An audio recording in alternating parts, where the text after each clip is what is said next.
এত লাইট লাগবে না, চোখে লাগে।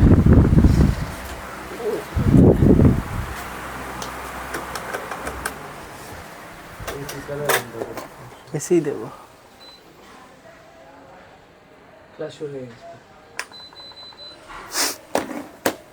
ঠিক আছে।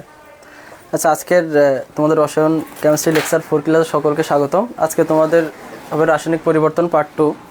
তোমরা গত যে কদিন ক্লাস করছো পরপর দেখতে পাচ্ছ আমরা প্রথমে কোনটা পড়াইছিলাম, মৌলের পর্যায়বৃত্ত ধর্ম, রাসায়নিক বন্ধন। তারপরে যেটা পড়াইছিলাম সেটা যে গুণগত রসায়ন। দেন আমরা কোনটা পড়াইছি, রাসায়নিক পরিবর্তন। মূলত রসায়ন ফার্স্ট পেপারে তোমাদের মেরুদণ্ডের যে অধ্যায়, কথায় মেরুদণ্ড, সেই অধ্যায় হলো 3টা: মৌলের পর্যায়বৃত্ত ধর্ম, রাসায়নিক বন্ধন, গুণগত রসায়ন আর রাসায়নিক পরিবর্তন। তো এই 3টা অধ্যায় তোমাদের কিন্তু পড়ানো শেষ।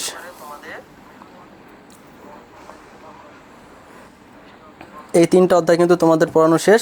এখন যে কে কোথা থেকে লাইভটি দেখছো আর আমার কথা স্পষ্ট শোনা যাচ্ছে কিনা, আমার কথা স্পষ্ট বোঝা যাচ্ছে কিনা তোমরা কমেন্টে জানাও। আমার কথা স্পষ্ট বোঝা যাচ্ছে কিনা তোমরা কমেন্টে জানাও। আমার কথা স্পষ্ট বুঝতে পারছো কিনা, আমার কথা স্পষ্ট বুঝতে পারছো কিনা কমেন্টে জানাও। কমেন্টে জানাও আমার কথা স্পষ্ট বুঝতে পারছো কিনা, বোর্ড স্পষ্ট দেখা যাচ্ছে কিনা এটা কমেন্টে জানাও। তোমরা কমেন্টে জানাও কথা স্পষ্ট বোঝা যাচ্ছে কিনা এবং বোর্ড তোমরা দেখতে পাচ্ছ কিনা এটা কমেন্টে জানাও। কমেন্টে জানাও।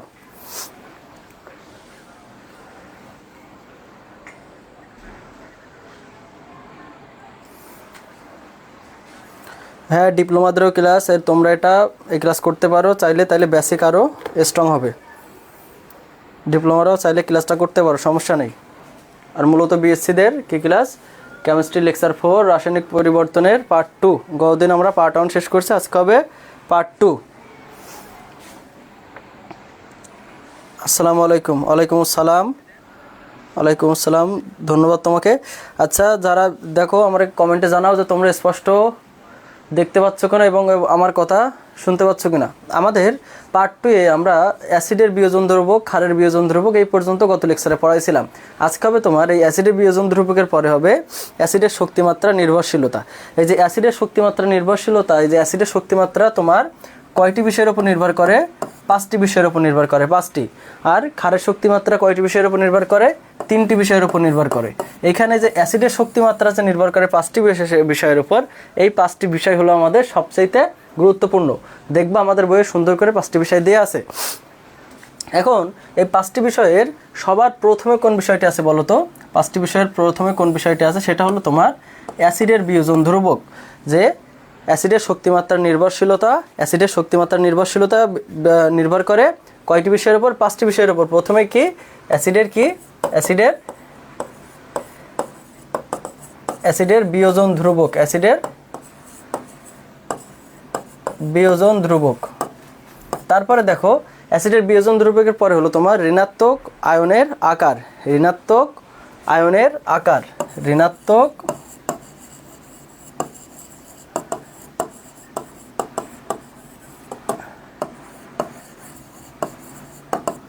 আয়নের আকার। তারপরে তোমার কি?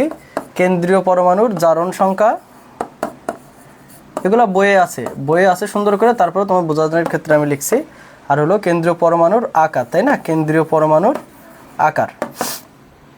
এখানে পরীক্ষায় কোশ্চেন আসে যে এই 2 জায়গা থেকে সবচেয়ে বেশি, যে কেন্দ্রীয় পরমাণু জারণ সংখ্যা অনুযায়ী আমাদের কয়েকটা যৌগ দিয়ে দেবে, সেই যৌগ কয়টার, কোনটার অ্যাসিডের শক্তিমাত্রা সবচেয়ে বেশি, কোনটির অ্যাসিডের শক্তিমাত্রা সবচেয়ে কম, সেটা আমাদের বের করতে হবে। ঠিক আছে? অনেকে সালাম দিছো, স্যার আসসালামু আলাইকুম, ধন্যবাদ তোমাকে। ওয়ালাইকুম আসসালাম, ওয়ালাইকুম আসসালাম, ওয়ালাইকুম আসসালাম। আচ্ছা, এখন সবাই মন দিয়ে ক্লাস করো। দেখো আমাদের আজকের ক্লাসটা ইনশাআল্লাহ সহজ হয়ে যাবে। দেখো অ্যাসিডের বিয়োজন ধ্রুবকের ক্ষেত্রে দেখবা বইয়ে একটা চার্ট দেওয়া আছে, হাজার নাক্সারের বইয়ে। চার্টে সবচেয়ে সবল অ্যাসিড কোনটা আমাদের, কোনটা দেওয়া আছে?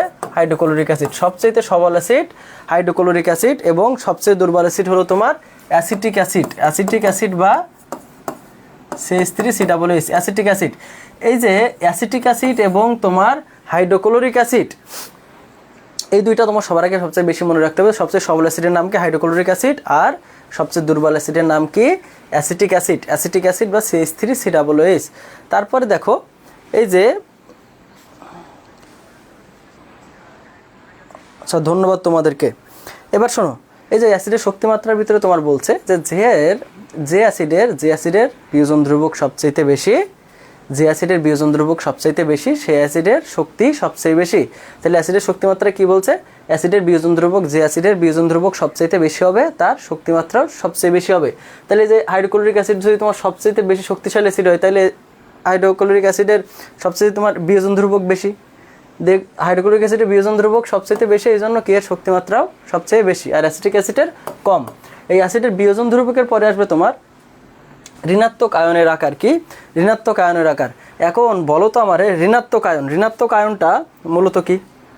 এই যে ঋণাত্মক আয়নের আকার বলতে তোমরা দেখো, আমি কিন্তু ফার্স্ট লেকচারে পড়াইছিলাম নিষ্ক্রিয় গ্যাস। নিষ্ক্রিয় গ্যাসের গ্রুপ ছিল কোনটা? গ্রুপ 18 ছিল নিষ্ক্রিয় গ্যাস। এই যে নিষ্ক্রিয় গ্যাস তোমার কি বিক্রিয়ায় অংশগ্রহণ করে? কমেন্টে জানাও বিক্রিয়ায় অংশগ্রহণ করে কিনা। নিষ্ক্রিয় গ্যাস বিক্রিয়ায় অংশগ্রহণ করে কিনা? হ্যাঁ, নিষ্ক্রিয় গ্যাস বিক্রিয়ায় অংশগ্রহণ করে না।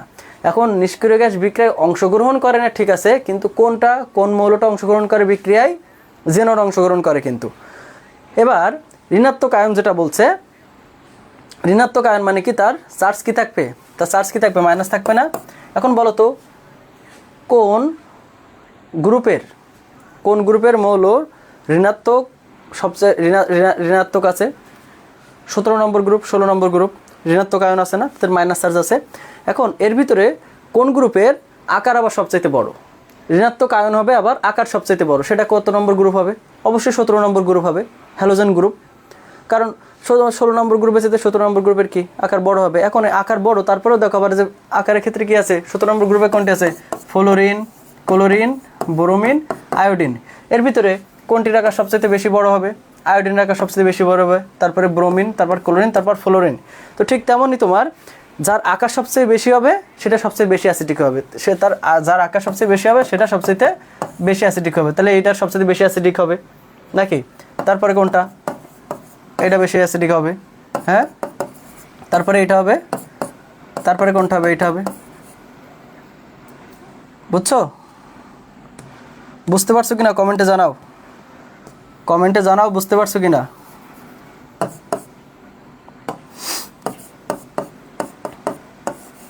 কমেন্টে জানাও। দেখো তাহলে এই ক্রমটা তোমরা বুঝতে পারছো। এবার এই যে ঋণাত্মক আয়নের আকার, এই ঋণাত্মক আয়নের আকার এক কথায় যত বেশি হবে সেই অ্যাসিডটা তত বেশি তীব্র হবে, সেই অ্যাসিডের শক্তি তত বেশি হবে, ঠিক আছে। এবার তোমার যেটা আসবে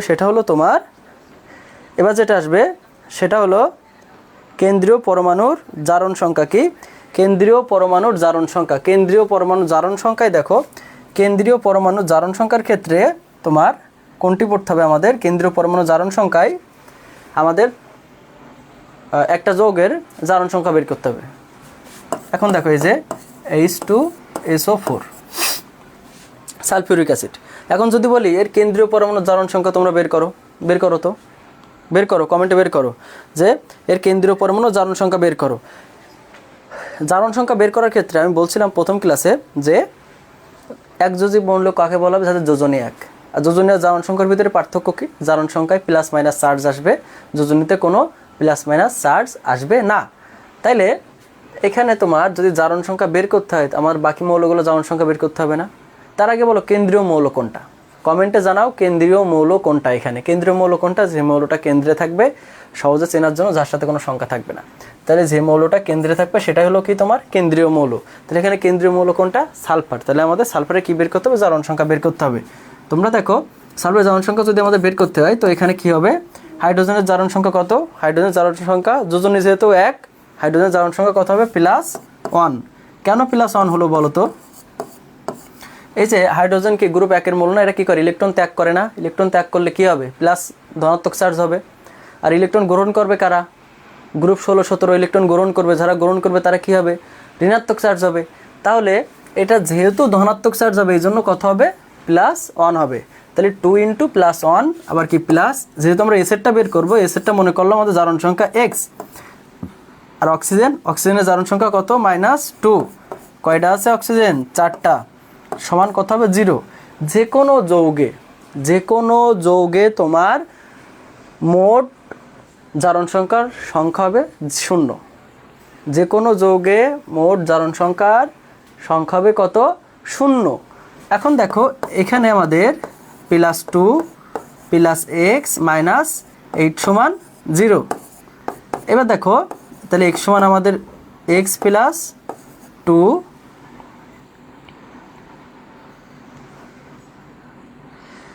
তাহলে x + 2 সমান আমাদের কত হবে? x + 2 সমান কত? 8। অতএব x সমান আমাদের কত হবে? +6। তাহলে এই যে কেন্দ্রীয় পরমাণু জারণ সংখ্যা, সালফারের জারণ সংখ্যা কত হবে? +6।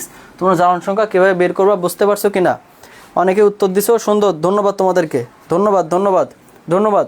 তোমরা বুঝতে পারছো কি না কমেন্টে জানাও বুঝতে পারছো কি না। এবার তোমরা একটা বাইর করো, HNO3 নাইট্রিক অ্যাসিডটা বাইর করো, এর কেন্দ্রীয় পরমাণু জারণ সংখ্যা বের করো।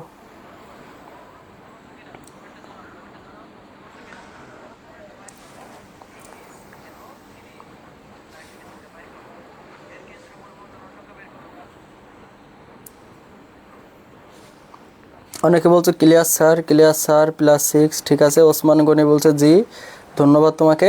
আচ্ছা এবার বের করো।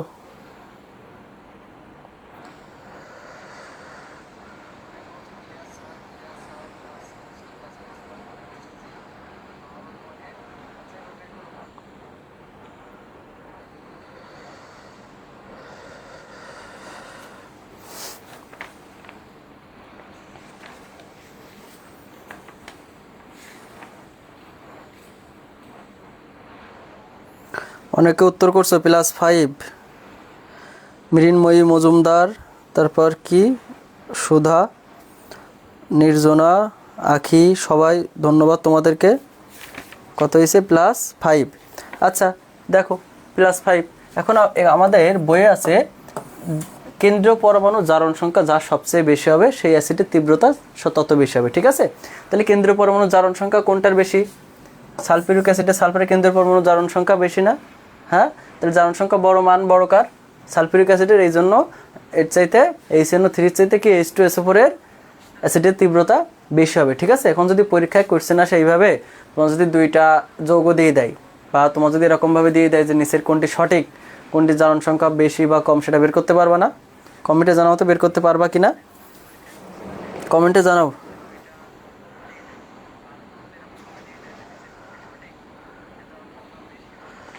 কমেন্টে জানাও পারবা কিনা। এখন দেখো মনে করো এই জারণ সংখ্যা সমান হলো, ঠিক আছে। আচ্ছা তোমরা আর দুইটা জারণ সংখ্যা বের করো তো, আর দুইটা জারণ সংখ্যা বের করো, তাহলে এটা বুঝবা।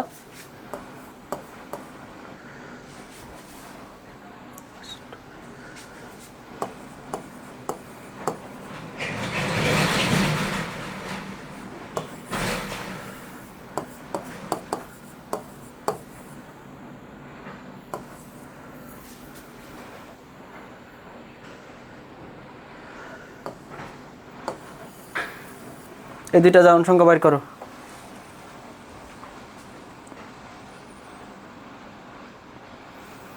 হ্যাঁ অনেকেই বলছো পারবো, ঠিক আছে। আর একবার বললেন, কি বললেন? আমি বললাম যে কেন্দ্রীয় পরমাণু জারণ সংখ্যা, যার কেন্দ্রীয় পরমাণু জারণ সংখ্যা সবচেয়ে বড় হবে সে সবচেয়ে বেশি অ্যাসিডিক হবে। ঠিক আছে, তার অ্যাসিডের শক্তি সবচেয়ে বেশি হবে, সে তত বেশি তীব্র অ্যাসিড হবে। যার জারণ সংখ্যা সবচেয়ে বড় হবে সে তত বেশি তীব্র হবে। ঠিক আছে, এরপরে এই দুইটা বাইর করো, কত বেরোচ্ছে বলো।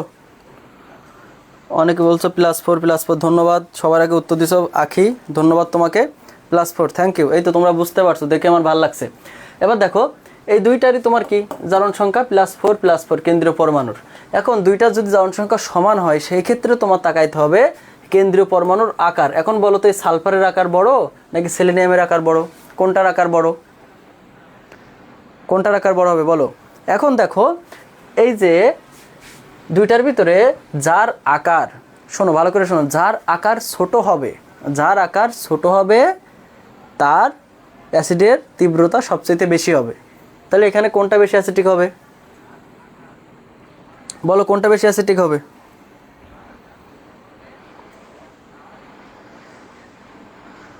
সালফিউরিক অ্যাসিডের কি হবে? হ্যাঁ গুড। এই তো সবার আগে বলছে তামান্না তাহরিমনাকে বলছে যে তোমার কি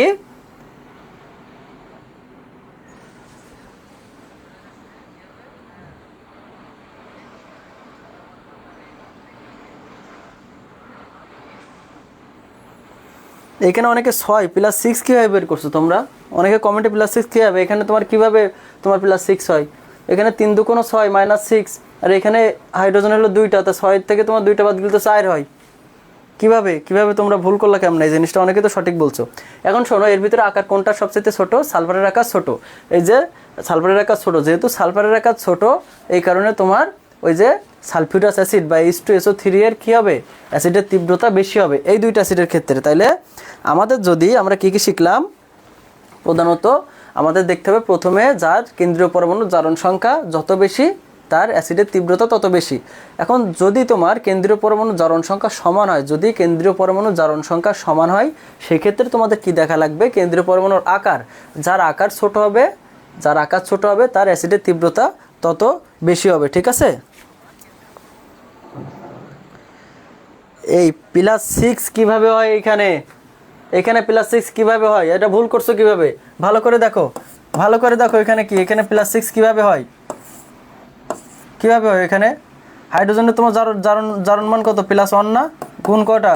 2টা আছে। সেলেনিয়ামের বের করবো, তাহলে সেটা আমরা x ধরবো। তাহলে অক্সিজেনের জারণ সংখ্যা কত? -2 গুণ 3, তো কত হয় এখানে? +2 প্লাস x মাইনাস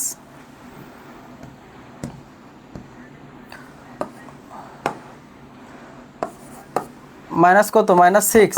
তো এটা করলে কত হবে? x সমান কত হবে? +4 হবে। যে কী হবে তোমাদের দ্বিতীয়টা +6 লিখছো কেন ওনাকে? ভালো করে খেয়াল করো ক্লাসে। আচ্ছা, তাইলে আমরা যে 4টা বললাম, যে 4টা বিষয়ের উপর মূলত 5টা বিষয়ের উপর নির্ভর করবে। 5 নম্বর হলো দ্রাবকের প্রকৃতি। এখন দেখো যে 4টা বিষয় মূলত আমাদের মেইনলি ইম্পর্টেন্ট, সেটা হলো অ্যাসিডের বিয়োজন ধ্রুবক। অ্যাসিডের বিয়োজন ধ্রুবক যত বেশি হবে তত বেশি অ্যাসিডটা তীব্র হবে।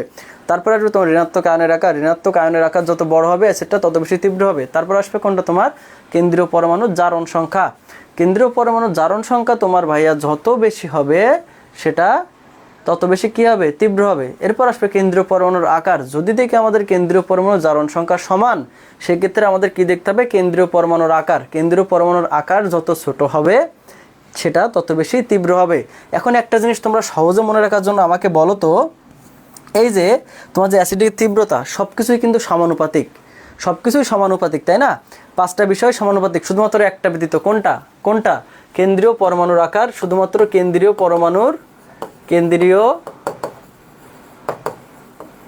পরমাণুর আকার। এই বিষয়টা কিন্তু তোমার ব্যস্তানুপাতিক, বুঝছো? এই বিষয়টা কি? তীব্রতার সাথে, এই বিষয়টা তোমার তীব্রতার সাথে কি হবে? তীব্রতার সাথে তোমার কি? ব্যস্তানুপাতিক। শুধুমাত্র এই বিষয়টা তোমার অ্যাসিডের তীব্রতার সাথে, অ্যাসিডের শক্তিমাত্রার সাথে ব্যস্তানুপাতিক। আর বাকি যে কটা আছে প্রত্যেকটা তোমার কি? প্রত্যেকটা কি বলো তো? প্রত্যেকটা তোমার সমানুপাতিক। শুধুমাত্র দেখো কেন্দ্রীয় পরমাণুর আকার যত ছোট হবে তত সে অ্যাসিডটা কী হবে? তীব্র হবে। এটা কেন বললাম? আমাদের যাতে মাথায় প্যাচ না লাগে, আমাদের যাতে সহজে আমরা মনে রাখতে পারি। সবগুলাই কি? সমানুপাতিক। শুধুমাত্র কেন্দ্রীয় পরমাণুর আকারটা কী হবে? ব্যস্তানুপাতিক হবে। এই পর্যন্ত তোমরা বুঝতে পারছো কিনা আমাকে কমেন্টে জানাও। এই পর্যন্ত বুঝতে পারছো কিনা আমাকে কমেন্টে জানাও। কমেন্টে জানাও।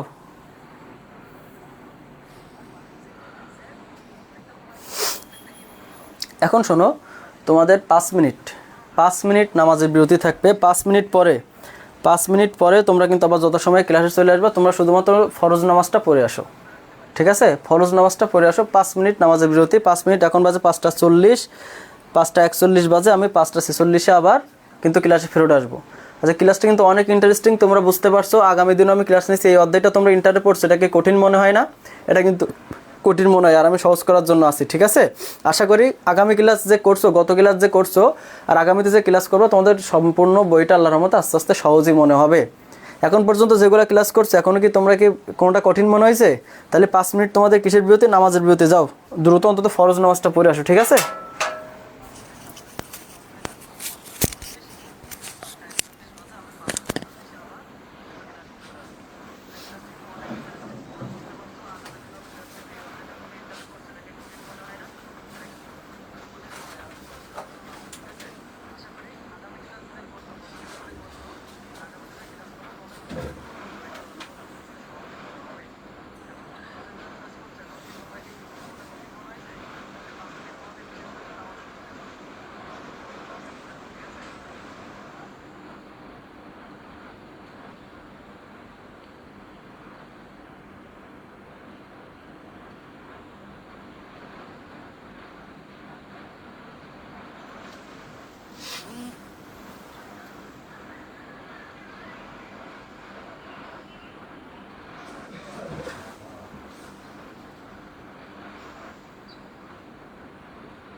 আচ্ছা, আবারও তোমাদের সকলকে স্বাগতম ক্লাসে। তাহলে আমরা কমেন্টে জানাও যে এই অধ্যায়টা তোমরা তো ইন্টারে পড়ছো, ইন্টার অবজেক্টিভের ক্ষেত্রে তোমাদের কী মনে হয়েছে? অনেক কঠিন মনে হয়েছে না? ঠিক তেমনই এখন অধ্যায়টা এখন তো আমি শেষ করাই নাই, এখনও বাকি আছে তোমার এই অধ্যায় শেষ করাইতে। এরপরে পিএইচ নির্ণয় করা শেখাবো ইনশাল্লাহ, তারপরে অম্লের খারত্ব, ক্ষারকের অম্লত্ব এগুলো শেখাবো। তো বিভিন্ন ধরনের তাপ আছে, দহন তাপ, পরমাণুকরণ তাপ, গলন তাপ, এগুলো শেখাবো। ডেলএইচের মান শেখাবো, এগুলো পরবর্তীতে আছে। আশা করি এগুলো তোমাদের তো সব কিছু মুখস্থ করছো ইন্টারে, তাই না? ইন্টারে তো সব কিছু মুখস্থ করছো। তো এখন পর্যন্ত এই অধ্যায়টা কেমন লাগছে তোমাদের কাছে? সহজ লাগছে নাকি কঠিন লাগছে? কমেন্টে জানাও। হ্যাঁ, সহজ লাগছে নাকি কঠিন লাগছে? কমেন্টে জানাও তো। সহজ লাগছে নাকি কঠিন লাগছে? কমেন্টে জানাও।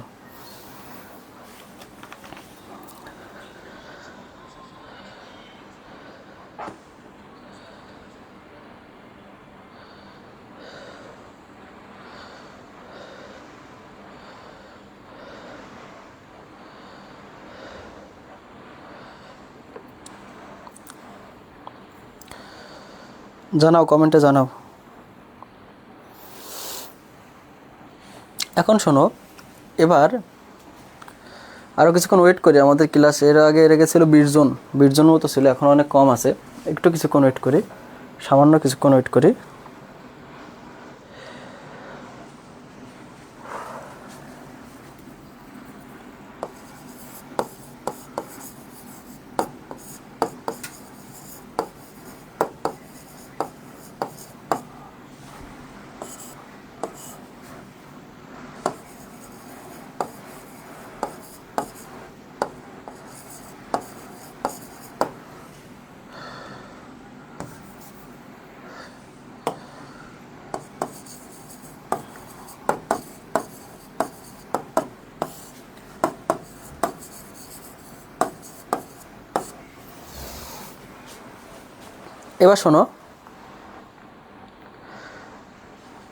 এবার শোনো, আমাদের আসবে অম্লের ক্ষারকত্ব, ক্ষারকের অম্লত্ব।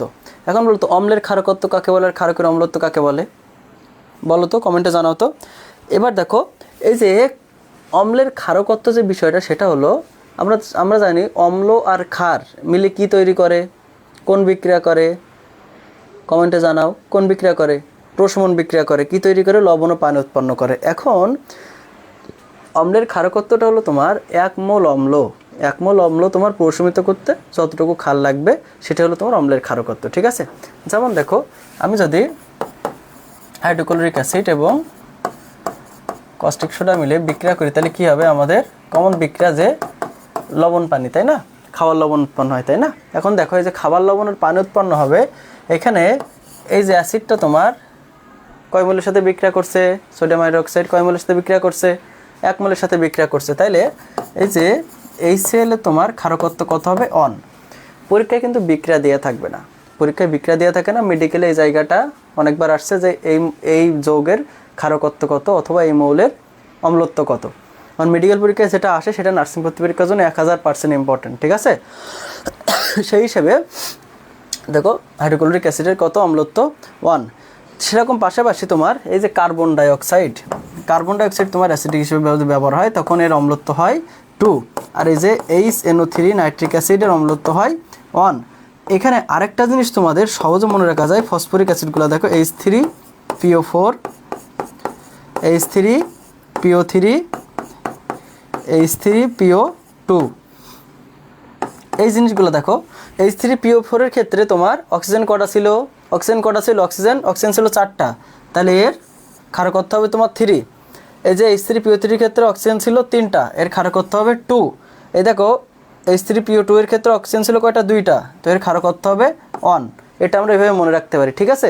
এখন অম্লের ক্ষারকত্ব যদি আমরা এটা বলি, এবার ক্ষারকের অম্লত্ব কাকে বলবে? ক্ষারকের অম্লত্ব কাকে বলবে? আমাকে কমেন্টে জানাও। ক্ষারকের অম্লত্ব কাকে বলবে? কমেন্টে জানাও। ক্ষারকের অম্লত্ব কাকে বলবে?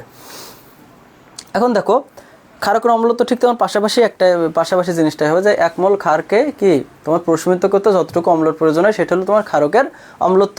এখন এই ক্ষারকের অম্লত্বের ক্ষেত্রে দেখো, প্রথমে যে আমরা শক্তিশালী যে ক্ষারটা আছে সোডিয়াম হাইড্রোক্সাইড, এই যে সোডিয়াম হাইড্রোক্সাইডে তোমার কি এটার অম্লত্ব কত? 1। ওই দেখো বিক্রিয়া কয় মোলের সাথে বিক্রিয়া করছে?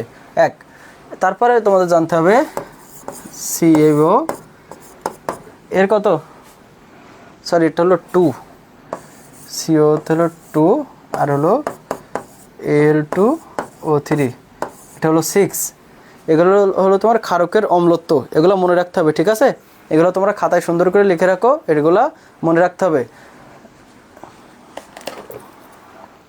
আর কমেন্টে জানাও বুঝতে পারছো কিনা, কমেন্টে জানাই রাখো এই পর্যন্ত বুঝছো কিনা, কমেন্টে জানাও। হ্যাঁ,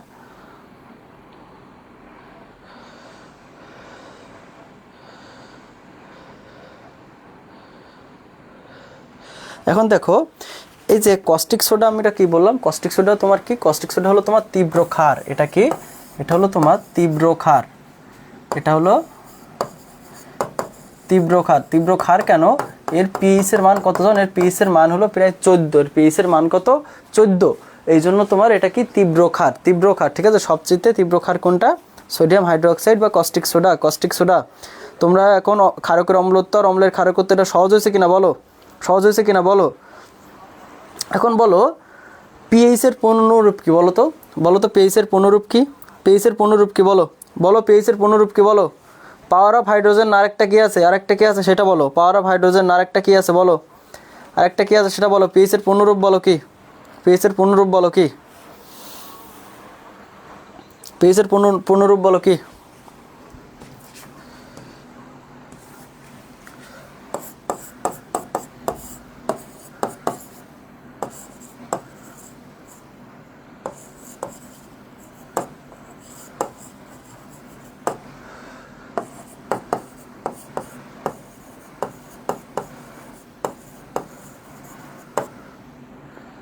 কমেন্টে জানাও পিএইচ এর পূর্ণরূপ কি।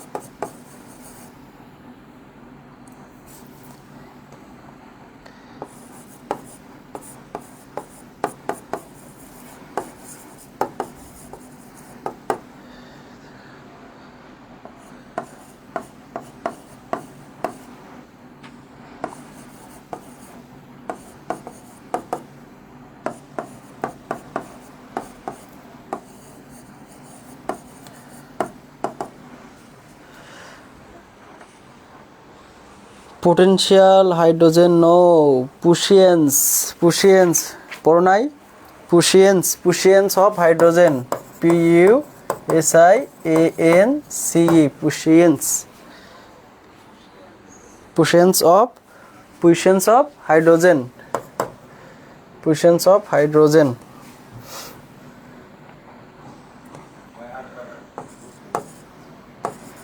পুশিয়েন্স অফ হাইড্রোজেন, এটা হলো তোমার পিএইচ এর পূর্ণরূপ। এখন শোনো আমি বলি, আমি দেখো তোমার এখানে একটা ছক লিখে দিছি, সেটা কি, পিএইচ যখন তোমার পিএইচ 7 মানে কি আমরা জানি কি, গত ক্লাসে শেখাইছিলাম যে পানিকে নিরপেক্ষ, কারণ কি পানির পিএইচ কত 7, তাহলে এখানে 7 মানে তোমার হবে নিরপেক্ষ। এখন পিএইচ এর মান যখন 0 থেকে 2 হবে তখন সেটা কি হবে, তীব্র অ্যাসিড বা তীব্র অম্ল। পিএইচ এর মান যখন 2 থেকে 4 এর ভিতর থাকবে তখন সেটা থাকবে তোমার মধ্যম অম্ল। তারপর পিএইচ এর মান যখন 4 থেকে 6.99 পর্যন্ত থাকবে, যেহেতু 7 হলো তোমার নিরপেক্ষ, 6.99 পর্যন্ত থাকবে সেটা হলো তোমার মৃদু অম্ল। তারপরে সেটা দেখো 7.01 থেকে যখন 10 পর্যন্ত থাকবে তখন সেটা কী হবে, মৃদু ক্ষারীয়। আর 10 থেকে 12 পর্যন্ত কী হবে, মধ্যম ক্ষারীয়। আর 12 থেকে 14 হলে হবে তোমার তীব্র ক্ষারীয়। যেমন তোমার কস্টিক সোডা বা সোডিয়াম হাইড্রোক্সাইড, কস্টিক সোডা বা সোডিয়াম হাইড্রোক্সাইডে তোমার পিএইচ কত ছিল, 14, এই জন্য এটা কী ছিল, এটা ছিল তীব্র ক্ষার ছিল। এতটুকু লিখে নাও, এটা লিখে নাও। এবার আমাকে বলো বাফার দ্রবণ কি, বলো তো বাফার দ্রবণ কি, বাফার দ্রবণ কি বলো।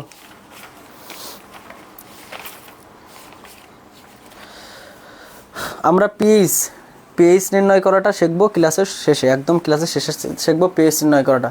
অনেক সময় বলে না একটা জিনিস যে পিএইচ নির্ণয়, আচ্ছা তোমরা কি পিএইচ নির্ণয় করতে পারো, যে কোনো যৌগ তোমার দিয়ে দেবে যে এত মোল যৌগ আছে, এটার পিএইচ নির্ণয় করো। সহজে নির্ণয় করতে হবে কিন্তু তোমার উইথিন কত সেকেন্ড, 10 সেকেন্ডে কিন্তু নির্ণয় করতে হবে।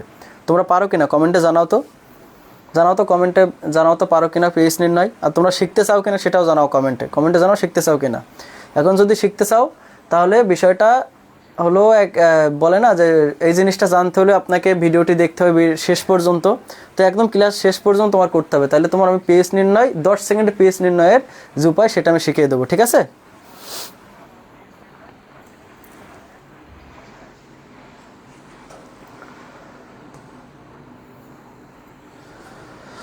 এবার আসো বাফার দ্রবণ।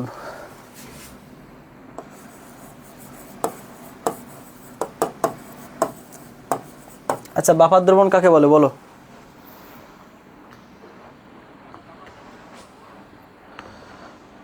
বাফার দ্রবণ কাকে বলে বলো? কমেন্টে জানাও বাফার দ্রবণ কাকে বলে, কমেন্টে জানাও।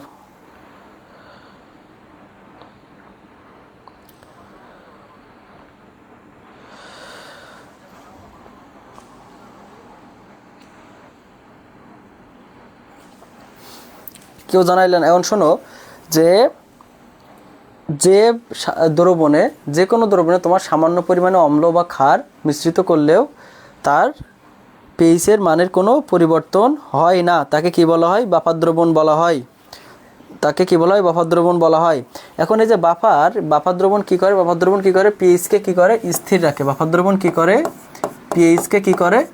স্থির রাখে। এই বাফার দ্রবণ সাধারণত অম্ল আর ক্ষারের ভিতরে যেহেতু আছে, তো বাফার দ্রবণ কয় প্রকার? দুই প্রকার। একটা হলো অম্লীয় বাফার দ্রবণ আর একটা হলো ক্ষারীয় বাফার দ্রবণ। একটা হলো অম্লীয় আর একটা হলো ক্ষারীয়। এখন আমাদের জানা লাগবে, পরীক্ষায় কোশ্চেন আসবে যে তোমার উদাহরণ দিয়ে দেবে যে নিচের কোনটা অম্লীয় বাফার দ্রবণ বা নিচের কোনটি ক্ষারীয় বাফার দ্রবণ। তোমরা অম্লীয় বাফার দ্রবণ কীভাবে চিনবো? অম্লীয় বাফার দ্রবণে থাকবে তোমার দুর্বল অম্ল। কি কোনটা থাকবে? দুর্বল অম্ল। আর ক্ষারীয় বাফার দ্রবণে কোনটা থাকবে? তোমার দুর্বল ক্ষার। একথায় মনে রাখবা, যেটাই থাকবে সেটাই হবে দুর্বল, ঠিক আছে? যেটাই থাকবে সেটাই হবে দুর্বল। তার সাথে যেটা থাকবে সেটা হলো অনুবন্ধী ক্ষার। তাহলে অম্লীয় বাফার দ্রবণে থাকবে দুর্বল অম্ল আর অনুবন্ধী ক্ষার, আর ক্ষারীয় বাফার দ্রবণে থাকবে দুর্বল ক্ষার আর অনুবন্ধী অ্যাসিড। এখন কখন অনুবন্ধী অ্যাসিড হয়, কখন অনুবন্ধী ক্ষার হয়? কখন অনুবন্ধী অ্যাসিড হয়, কখন অনুবন্ধী ক্ষার হয়, তোমরা কি এটা জানো? অনুবন্ধী অ্যাসিড আর ক্ষার কি তোমরা জানো? অনুবন্ধী অ্যাসিড ও ক্ষার কিন্তু সহজে বের করা যায়। একটু আমার দিকে খেয়াল করো, ভালো করে খেয়াল করো।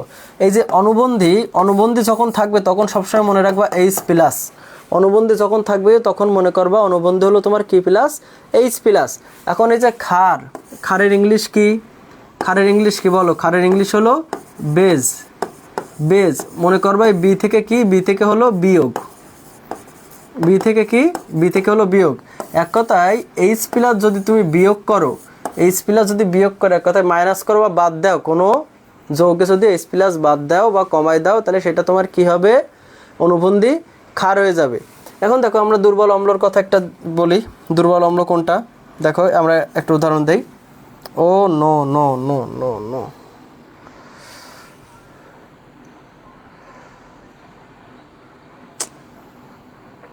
আচ্ছা, এখন দুর্বল অম্ল দেখো,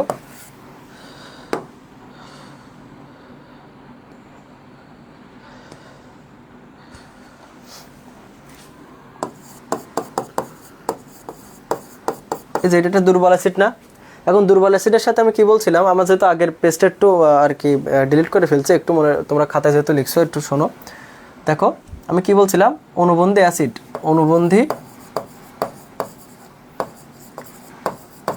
দুর্বল অম্লে কি হবে? তোমার অ্যাসিডটা দুর্বল হবে। আর কি হবে? অনুবন্ধী ক্ষার হবে। অনুবন্ধী ক্ষার মানে কি? H+। আর ক্ষার মানে কি? তোমার ক্ষার হলো বেজ মানে কি? বেজ মানে ক্ষার। এই বতে মনে করবা বিয়োগ। তাহলে একটা H+ যদি তোমার মাইনাস করা হয় বা বাদ দেওয়া হয়, তাহলে সেটা হবে অনুবন্ধী ক্ষার। এখন এটা যদি তুমি এর সাথে কি থাকবে? এটা হলো দুর্বল অম্লর সাথে তোমার কি অনুবন্ধী ক্ষার থাকবে। তাহলে এখানে দেখো, অনুবন্ধী ক্ষার যদি থাকে, তাহলে আমার একটা H+ কি করতে হবে? H+ বাদ দিতে হবে। একটা H+ যদি আমরা দিয়ে দেই, তাহলে C=। এইটা তোমার কি হবে? অম্লীয় বাফার দ্রবণ। এটা হলো অম্লীয় বাফার দ্রবণ। আর এই হলো অনুবন্ধী ক্ষার। বুঝতে পারছো কিনা? তারপরে আসবে তোমার ক্ষারীয় বাফার দ্রবণ, ক্ষারীয়তে তোমার কি, ক্ষারীয়তে হলো তোমার দুর্বল ক্ষার থাকবে, একটু আগে যেটা লিখলাম দুর্বল ক্ষার থাকবে। তার সাথে কোনটা থাকবে তোমার, তার সাথে কোনটা থাকবে, অনুবন্ধী অ্যাসিড থাকবে, অনুবন্ধী অ্যাসিড। এখন আমরা অনুবন্ধী মানে কোনটা জানি, অনুবন্ধী মানে জানি H+, অনুবন্ধী মানে জানি আমরা H+। এখন এই অ্যাসিড মানে কি, অ্যাসিড এ দিয়ে শুরু না, এতে মনে রাখবা অ্যাড মানে কি, অ্যাড মানে যোগ। তাহলে H+ যদি তুমি একটা যোগ করো তাহলে সেটা কী হবে, অনুবন্ধী অ্যাসিড হবে। কী হবে, অনুবন্ধী অ্যাসিড হবে। ঠিক তেমনি চলো আমরা একটা উদাহরণ দেই। Na2CO3, এটা কি, এটা একটা দুর্বল ক্ষার। এই দুর্বল ক্ষারে আমাদের কি করতে হবে, যদি আমরা একটা H+ অ্যাড করি বা যোগ করি তাহলে সেটা তোমার কি হবে, অনুবন্ধী অ্যাসিড হবে। তাই দেখো HCO3, বুঝতে পারছো কি না জানাও, বুঝতে পারছো কি না জানাও। অনুবন্ধী অ্যাসিড আর অনুবন্ধী ক্ষার আর কোনো সমস্যা আছে, বুঝতে পারছো কি না জানাও। অনুবন্ধী অ্যাসিডের ক্ষেত্রে কি হবে, আমাদের একটা H+ যোগ করতে হবে, আর কি করতে হবে, আর হলো ক্ষারের ক্ষেত্রে কি করতে হবে, অনুবন্ধী ক্ষারের ক্ষেত্রে কি করতে হবে, একটা H+ বিয়োগ করতে হবে। ঠিক আছে, মানে একটা H+ কমে যাবে, একটা H+ বাড়বে। বুঝতে পারছো কিনা, অনুবন্ধী অ্যাসিড এবং অনুবন্ধী ক্ষার সহজ হয়েছে কিনা, আর বুঝতে পারছো কিনা কমেন্টে জানাও।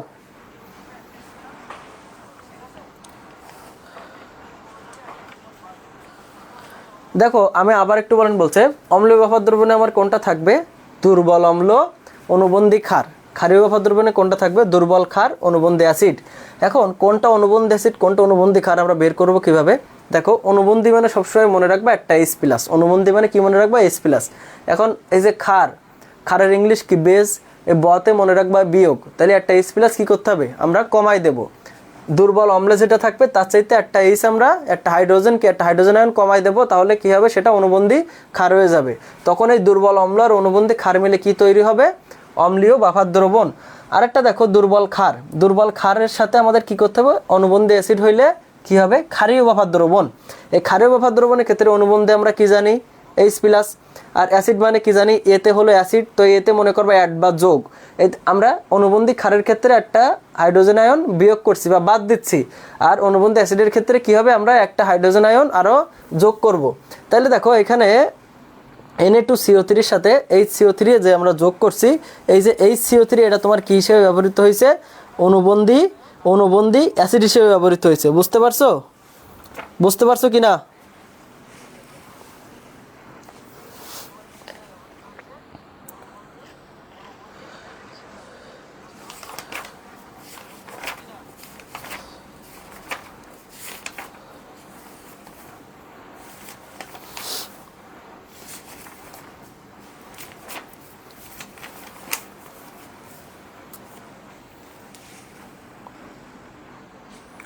বুঝতে পারছো কিনা বলো, কমেন্টে জানাও বুঝতে পারছো কিনা।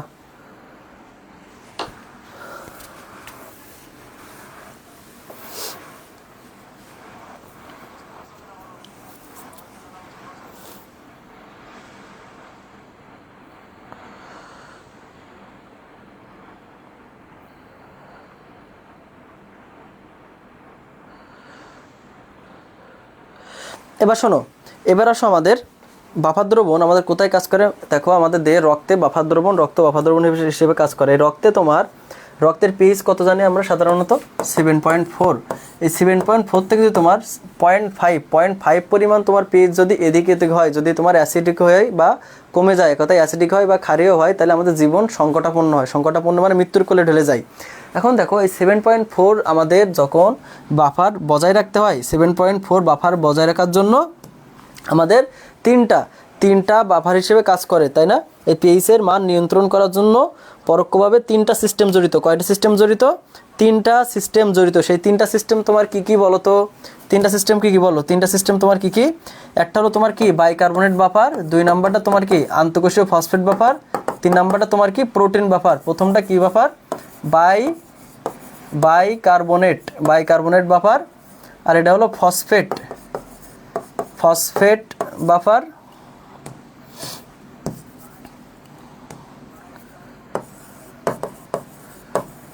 এটা হলো ফসফেট বাফার, আর একটা হলো প্রোটিন বাফার। এখানে তোমাদের যে জিনিসটা মনে রাখতে হবে, সহজে মনে রাখবা, এই বাইকার্বনেট বতে হলো বেশি, সবচেয়ে বেশি পরিমাণ বাফার কোনটাই হয়, বাইকার্বনেট বাফারের সবচেয়ে বেশি পরিমাণ হয়।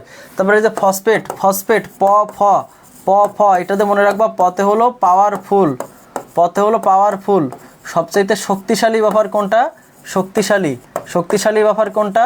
শক্তিশালী বাফার হলো তোমার এই আন্তঃকোষীয় ফসফেট বাফার। আন্তঃকোষীয় ফসফেট বাফার। এই ক্লাসের কোনো স্লাইড নাই, আমি যেগুলো করাচ্ছি সুন্দর করে তোমাদের নোট করতে হবে বসে বসে, অফলাইনের মতো সুন্দর করে বসে বসে নোট করতে হবে। তারপরে এই দেখো ফসফেটের মনে রাখবা, এই যে ফ মনে রাখবা, পথে হলো পাওয়ারফুল, এটা হলো শক্তিশালী বাফার।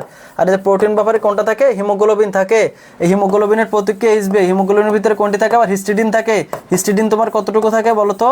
হিস্টিডিন থাকে কতটুকু? 35% থাকে।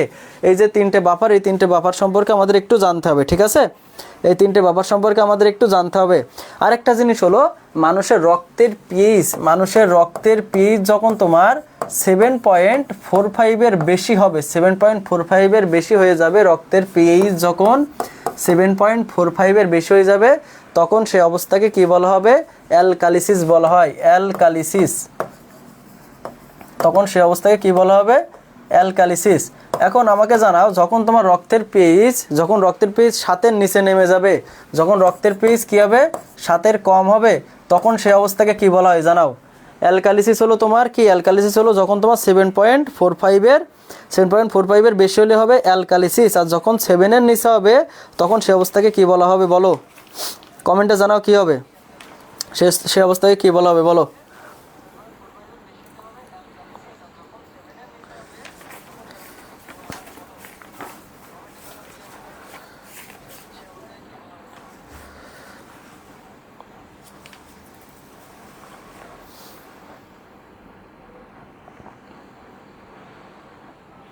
আচ্ছা ঠিক আছে, বড় করে লিখব। এবার এখানে এই অধ্যায়ে সবচেয়ে ইম্পর্টেন্ট যে জায়গা, সেটা হলো বিভিন্ন ধরনের পিএইচ মনে রাখা। এখান থেকে মেডিকেল ভর্তি পরীক্ষায় কোশ্চেন আসছে, নার্সিংও 2বার আসছে। যেহেতু নার্সিংয়েও আসছে, এই জন্য আমাদেরকে এই জায়গাটা ভালো করে মনে রাখতে হবে। সেটা দেখো, একটু আগে যেটা পড়ছি তোমার রক্তের পিএইচ, তাই না? রক্তের পিএইচ যেটা আমরা পড়ছি, এটা টপিক আছে হাজারিন আক্সারের বইয়ে, আমাদের নিউরনের বইও এক জায়গায় দিয়ে আছে। তবে আজ হাজারিন আক্সারের বইটা তোমরা সুন্দর করে পড়বা, তারপর নিউরনের বই থেকে একবার করে রিভিশন দিবা, তাহলে ভালো হবে। এই মানুষের রক্তের পিএইচ আছে, একটা টপিক আছে। তারপরে আছে তোমার বিভিন্ন পিএইচের গুরুত্ব, যেমন কৃষি উৎপাদনের পিএইচের গুরুত্ব, রসায়ন শিল্পে পিএইচের গুরুত্ব, তারপরে তোমার এই যে টয়লেট্রিজ উৎপাদনের পিএইচের গুরুত্ব, ওষুধ সেবনে পিএইচের গুরুত্ব। এই সব জায়গায় যে পিএইচের মান দেওয়া আছে বিভিন্ন, তোমাদের পিএইচের মানটা টিটিএম টন মুখস্থ করতে হবে ভাই। যদি চান্স পাইতে চাস তাহলে এটা তোমার সুন্দর করে মুখস্থ করতে হবে তোর, বা বোন যদি চান্স পাইতে চাস তাহলে তোর এটা কী করতে হবে? সুন্দর করে মুখস্থ করতে হবে, কোনো মাপ নাই। এই 2-3টা বেশ সুন্দর করে মুখস্থ করতে হবে। আর পাশাপাশি তোমার হ্যাঁ, কমে গেলে উত্তর দেশে অ্যাসিডোসিস, সুস্মিতা দাস শিপ্রা ধন্যবাদ, ওসমান গনি ধন্যবাদ। উত্তর দেশে অ্যাসিডোসিস। আগে এই পিএইচের এই জায়গাটা সুন্দর করে পড়তে হবে, পাশাপাশি আরেকটা জায়গায় একটু সুন্দর করে পড়তে হবে, সেটা আমি একটু পরে বলবো, ঠিক আছে? এখন এই পিএইচের এই জায়গায় কিছু পিএইচ পরীক্ষায় কয়েকবার আসছে, কিছু পিএইচ, সেইগুলো আমি এখানে লিখে দেই। এইগুলা না পড়লে পাপ হবে। আমি বোর্ডে যেগুলো লিখবো এইগুলা বোর্ডে যেগুলা লিখবো এগুলা না পড়লে, এগুলার পেজ যদি তুমি মনে না রাখতে পারো তাইলে কি হবে বলো তো? কি বললাম আমি? পাপ হবে। আমি বোর্ডে যেগুলা লিখবো সেগুলার পেজ যদি তুমি না পড়ো তাহলে পাপ হবে। আর বইয়ে যেগুলো আছে সেগুলো না পড়লে গুনাহ হবে, বুঝতে পারছো? বইয়ে যেগুলো আছে সেগুলো না পড়লে কি হবে? গুনাহ হবে। তাহলে এখান থেকে তুমি কি বুঝতে পারছো? আমি বোর্ডে যেগুলো লিখবো সেগুলো সবচেয়ে বেশি ইম্পর্টেন্ট, আর বইয়ে যেগুলো আছে সেগুলো ইম্পর্টেন্ট। আমি বোর্ডে এগুলো মনে রাখার জন্য, কারণ এগুলো কয়েকবার পড়ছে পরীক্ষায়, ঠিক আছে? এখন দেখো, এই যে চুলের শ্যাম্পু,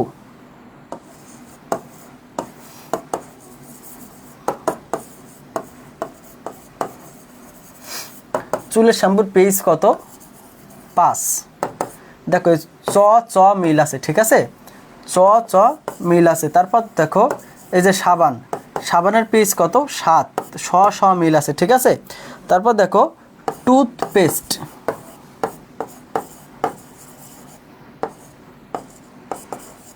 টুথপেস্টের পেজ কত? 8। দেখো ট একটা মিল আছে, ঠিক আছে? তারপরে দেখো ফেস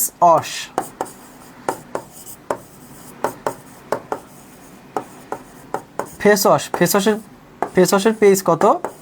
ফেসওয়াশের পেজ হলো 6। ফেস একটা মিল আছে, ঠিক আছে? এই পেজগুলো তোমার না মনে রাখতে পারলে তোমার পাপ হবে, আর বইয়ের পেজগুলো না পড়লে কিন্তু গোনা হবে। এই পেজগুলো বারবার আসছে, এগুলো সহজে মনে রাখার জন্য একটা উপায়, ঠিক আছে? আর মনে রাখবা পাকস্থলী,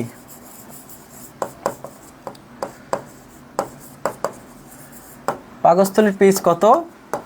1.5 থেকে 3.5। তারপরে কি তোমার প্রস্রাব, প্রস্রাবের পেজ কত? 4.5। তারপরে মনে রাখতে হবে তোমার স্যালাইভা, বাকি লালার পেজ কত? লালার পেজ হলো 6.2।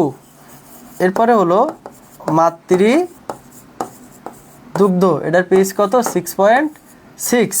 অ্যান্ড অ্যাট লাস্ট তোমার চোখের অশ্রু,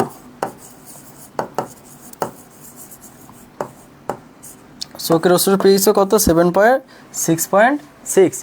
এই পেজগুলো তোমার মুখস্থ করতেই হবে, না করলে তোমার কি হবে? পাপ হবে, বুঝতে পারছো? এগুলো, এই পেজগুলো মুখস্থ না করলে কি হবে? পাপ হবে।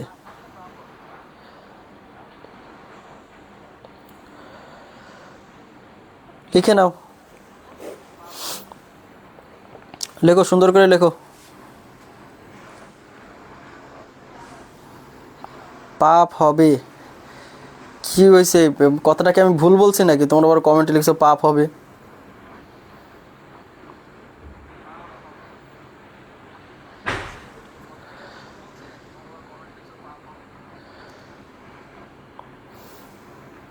আচ্ছা, এরপরে আসো,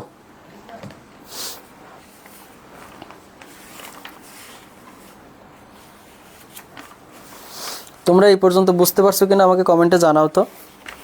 সহজ লাগছে কিনা ক্লাস? ক্লাস সহজ লাগছে কিনা কমেন্টে জানাও। ক্লাস সহজ লাগছে কিনা কমেন্টে জানাও। এরপরে তোমাদের বইয়ে আছে বিভিন্ন প্রকার তাপ বা এনথালপি, তাপমাত্রা না কিন্তু, ঠিক আছে? তাপমাত্রা না, এনথালপি, ঠিক আছে? বিভিন্ন তাপীয়, বিভিন্ন প্রকার তাপীয় বা এনথালপির পরিবর্তন বা তাপীয় পরিবর্তন। এখানে তোমার দহন তাপ আছে, গলন তাপ আছে, বাষ্পীকরণ তাপ আছে, ঘনীভবন তাপ আছে, তারপরে পরমাণুকরণ তাপ আছে, দ্রবণ তাপ আছে। এই যে 5-6টা তাপ তোমাদের একটু মনে রাখতে হবে, বই থেকে একটু মুখস্থ করতে হবে। 5-6টা তাপ একবার পড়বা, দেখবা একদম সহজ, একদম সহজ, চাইলেই মনে রাখতে পারবা, ঠিক আছে? চাইলেই মনে রাখতে পারবা, একবার পড়বা, একটু সহজ। এই যা তারপরে আছে প্রশমন তাপের একটা শখ আছে, এটাও সুন্দর করে একটু পড়তে হবে। হ্যাঁ, এবার আসো আজকের লাস্ট টপিক। আজকের লাস্ট টপিক, এক কথায় কি লাস্ট টপিকটা কি কি কি শেখাবো বলছিলাম? শিখবা পিএইচ, কীভাবে পিএইচ বের করতে হয়, 10 সেকেন্ডে পিএইচ বের করতে হয়, শিখবা? শিখতে চাও? শিখতে চাও বলো, শিখতে চাও কি না বলো?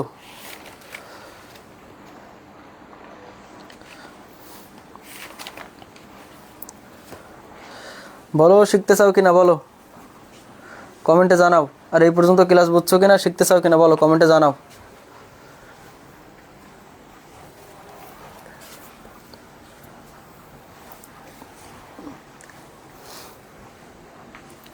কি লিখছো? জি, হ্যাঁ স্যার, হ্যাঁ স্যার, হ্যাঁ স্যার, হ্যাঁ স্যার শেখান। এবার শোনো, এই যে পিএইচ নির্ণয়ের ক্ষেত্রে তোমাদের একটা জিনিস মনে রাখতে হবে, লগের মান কিছু মনে রাখতে হবে। লগ 1-এর মান কত? লগ 1-এর মান কত? 0, ঠিক আছে? আর এই যে লগ 2-এর মান কত? লগ 2-এর মান হলো তোমার 0.3। ঠিক তেমনই এই লগ 3-এর মান কত? লগ 3-এর মান হলো 0.5। লগ 4-এর মান কত?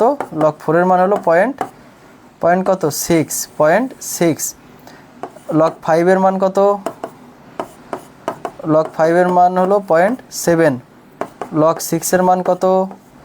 লগ 6-এর মান হলো 0.8। লগ 7-এর মান কত? 0.9। এক কথায় এখানে যেটা বসাবা তার সাথে 2 বেশি হবে তোমার তার মান, ঠিক আছে? এই জিনিসটা তোমাদের একটু মনে রাখতে হবে, এই জিনিসটা তোমাদের একটু মনে রাখতে হবে, ঠিক আছে? এই জিনিসটা তোমাদের একটু মনে রাখতে হবে। এবার দেখো, এরপরে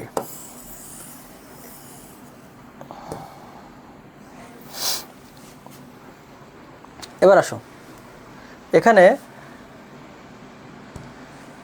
এখানে মনে করো বললো 0.00 অনমোল হাইড্রোক্লোরিক অ্যাসিডের পিএইচ কত? এটা বের করতে বললো, ঠিক আছে? এটা বের করতে বললো, তখন তোমাদের কি করতে হবে, নিয়মটা দেখো কি, সেটা হলো দশমিকের পরে কয়টা সংখ্যা, দশমিকের পরে কয়টা সংখ্যা, একটা, দুইটা, তিনটা, তিনটা সংখ্যা হইলে এই যে 3 বিয়োগ, সবসময় বিয়োগ হবে, 3 বিয়োগ এই যে সংখ্যাটা কত আছে, সংখ্যাটা কত আছে 1, সংখ্যাটা কত আছে 1, তাহলে লগ কত হবে, লগ 1। এখন বলো তো লগ 1 এর মান কত, লগ 1 এর মান হলো 0, তাহলে আমাদের এই যে 0.001 মোল হাইড্রোক্লোরিক অ্যাসিডের পিএইচ এর মান কত হবে, 3 হবে, ঠিক আছে? পিএইচ এর মান কত হবে, 3 হবে। বুঝতে পারছো? বুঝতে পারছো কিনা বলো, বুঝতে পারছো কিনা বলো, বুঝতে পারছো কিনা কমেন্টে জানাও, কমেন্টে জানাও বুঝতে পারছো কিনা, কমেন্টে জানাও, কমেন্টে জানাও বুঝতে পারছো কিনা।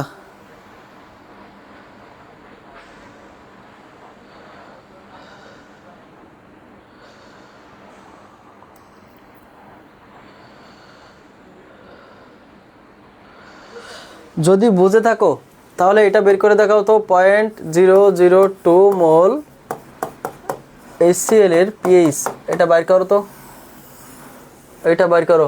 যদি বুঝে থাকো তাহলে এটা বাইর করো, বাইর করো। যদি বুঝে থাকো তাহলে এটার পেজ বাইর করো, এখানে এটার পেজ বাইর করো, এটার পেজ বাইর করো।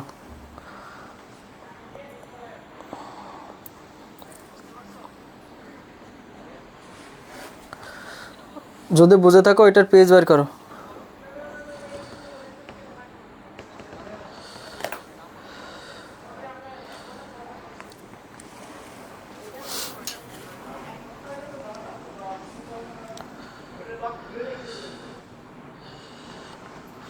অনেকে লিখছে 2.5, 2.7। আচ্ছা বলো বুঝতে পারছো কিনা।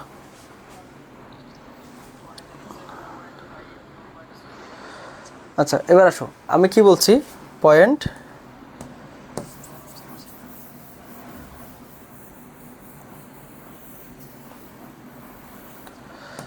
এবার আসো 0.0002, তাই না?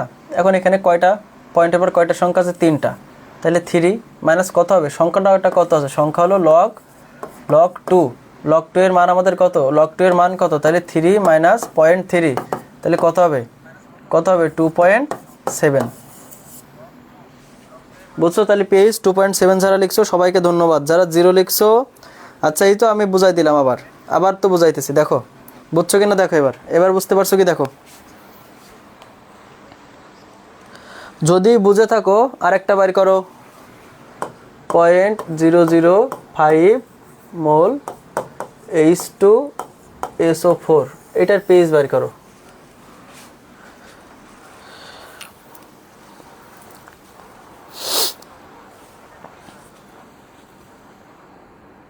হ্যাঁ আমি আরেকবার বোঝাবো, ওকে, এইটার বোঝানোর সময় আবার বোঝাবো, সমস্যা নেই, এখন বাইর করো।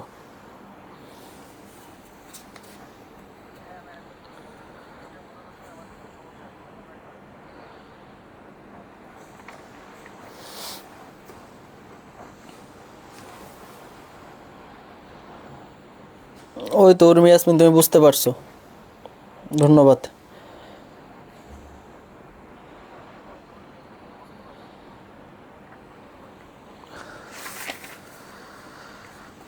আচ্ছা অনেকে লিখছো 4 হবে, 3 হবে, 2.3 হবে, 2.4 হবে, জি এখন ক্লিয়ার। অনেকে লিখছো 2.3। আচ্ছা লিখতে থাকো, দেখি তোমরা কতক্ষণ ভুল করো। এবার দেখো এখানে আমি কি বলছি, H2SO4 মানে এখানে হাইড্রোজেন কয়টা আছে, 2টা আছে না? যখন এখানে হাইড্রোজেন একের অধিক থাকবে, যখন কি হাইড্রোজেন একের অধিক থাকবে তখন সেইটা এই মোলের সাথে কি হবে, গুণ হয়ে যাবে। এখন আমরা যদি 0.005 এর সাথে 2 গুণ করি তাহলে কি হবে, 0.01 হয়ে যাবে, তাই না? এইবার 0.01 মোলের H2SO4 আমরা এটা বাইর করব, ঠিক আছে? এখন 0.1 মোল যখন হয়ে যাবে তখন এর দশমিকের পরে সংখ্যা আমাদের কয়টা আছে, দশমিকের পরে সংখ্যা আছে 2, তাই 2 এর সাথে মাইনাস কত আছে, সংখ্যাটা কত, সংখ্যা আছে 1, তাহলে log 1, তাহলে 2 এর সাথে যদি আমরা log 1 এর মান কত 0 মাইনাস করি তাহলে কী হবে, উত্তর কত হবে, উত্তর হবে 2। তাহলে 0.005 মোল সালফিউরিক অ্যাসিডের পিএইচ কত হবে, পিএইচ কত হবে, 2 হবে, পিএইচ কত হবে, 2 হবে। বুঝতে পারছো? বুঝতে পারছো কি না? এবার বুঝছো কি না সেটা বলো।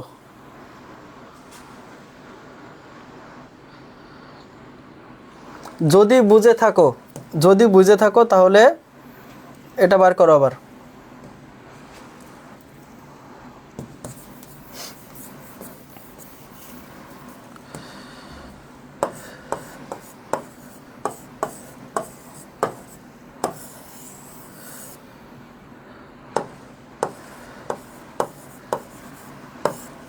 এটা বার করো 0.002 মোল H3PO4 এর পেজ বার করো। করো, বার করো।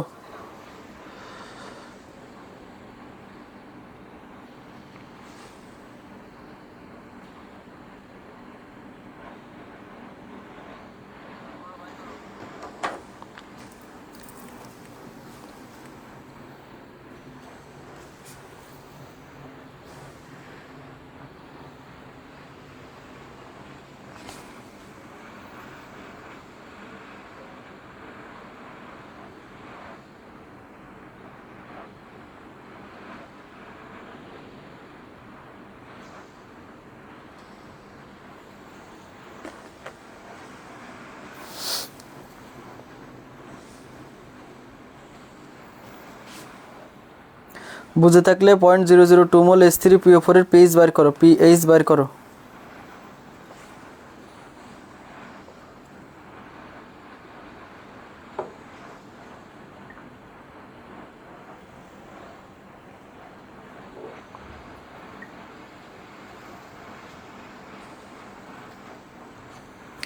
ঠিক আছে, এখানে দেখো, এখানে হাইড্রোজেন কয়টা আছে?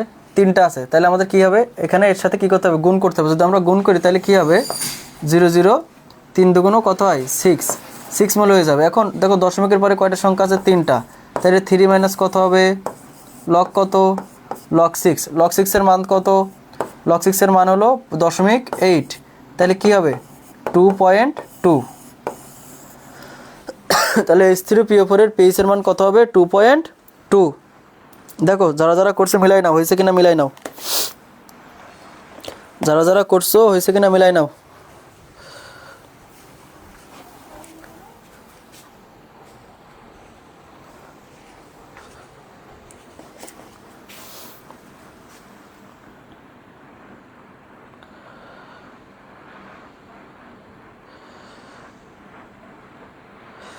হয়তো অনেক উত্তর করছো 2.2, ধন্যবাদ তোমাদেরকে। এখন তোমরা আমার বার করে দাও তো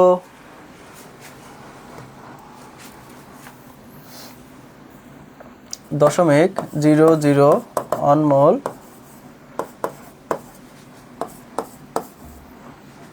সোডিয়াম হাইড্রোক্সাইড এর পিএইচটা বার করো তো, দ্রুত বের করো, দ্রুত দ্রুত, 5 সেকেন্ড টাইম, দ্রুত বার করো, দ্রুত বার করো।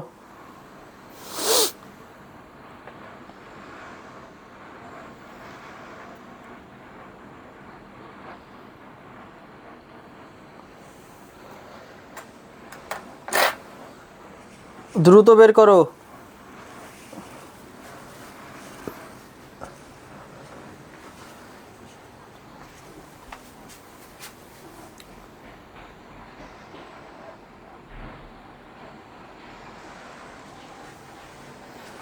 এই তো একজন উত্তর করছো, পিএইচ এর মান হলো 11, ধন্যবাদ তোমাকে।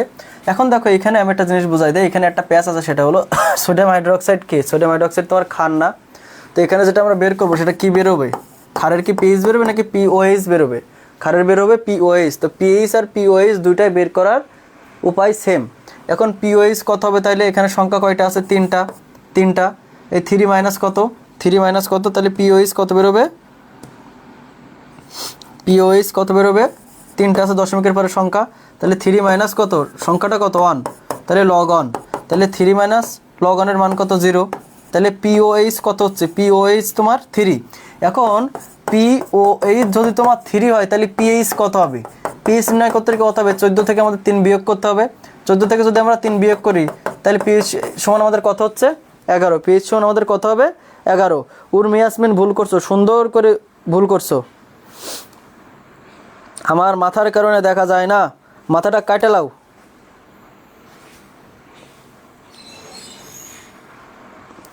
বুঝতে পারছো পেজটা কীভাবে হবে? এখন আজকের অধ্যায়ে তোমাদের লাস্ট যে জিনিস সেটা হলো, যদি কখনো দুইটা দ্রবণের পেজ দেওয়া আছে, মনে করো কোনো একটা দ্রবণে তোমার পেজ হলো 3 আর একটা দ্রবণে হলো তোমার পেজ কত 6। এখন যদি বলে কোন দ্রবণটি বেশি অম্লীয় এবং কত গুণ অম্লীয়, কোন দ্রবণটি বেশি অম্লীয় এবং কত গুণ বেশি অম্লীয় বা কত গুণ কম অম্লীয়, ঠিক আছে? এখন যদি তোমার বলে যে কোন দ্রবণটি বেশি অম্লীয় বা কোন দ্রবণটি কম অম্লীয়, সেই ক্ষেত্রে তোমাদের কি করতে হবে শোনো, এই যে দুইটা বিয়োগ করে দিবা, যে দুইটা সংখ্যা থাকে সেই দুইটা বিয়োগ করে দিবা, তারপর 10 টু দি পাওয়ার যে বিয়োগ ফলটা আসবে সেটা 10 টু দি পাওয়ার বসাই দেবা, যেটা হবে সেটা হলো তোমার উত্তর। বুঝতে পারছো? এখন যদি আমি বলি কোন দ্রবণের পিএইচ হলো তোমার 4 আর কোন দ্রবণের পিএইচ হলো 6, তাহলে যদি বলি এখন প্রথম দ্রবণের চেয়ে দ্বিতীয় দ্রবণ কত গুণ বেশি অম্লীয়, বের করো তো। কত গুণ বেশি অম্লীয় বের করো তো।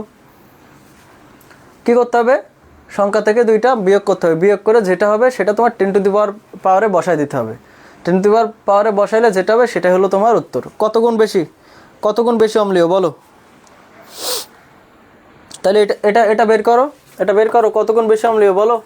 এটা বের করো, কত গুণ বেশি অম্লীয় বের করো। কত গুণ বেশি?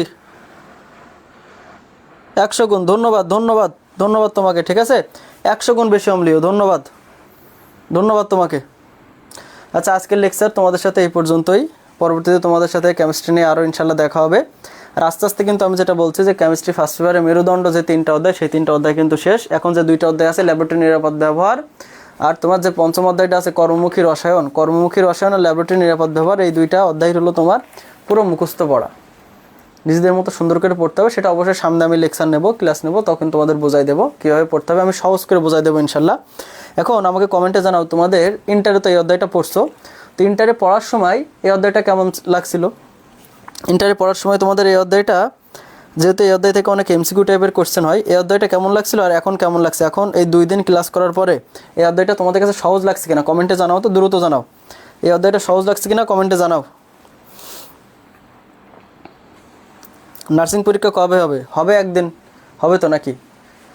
জানুয়ারি লাস্টের দিকে হইতে পারে, ঠিক আছে? এখনও শিওর না, বাট হওয়ার সম্ভাবনা আছে, ঠিক আছে? এখন তুমি আমি যেটা বলছি সেটা আগে বলো, যে এর আগেও তো এই অধ্যায়টা ক্লাস করছো, এখন এই অধ্যায়টা এখন তোমাদের কাছে সহজ লাগছে কিনা।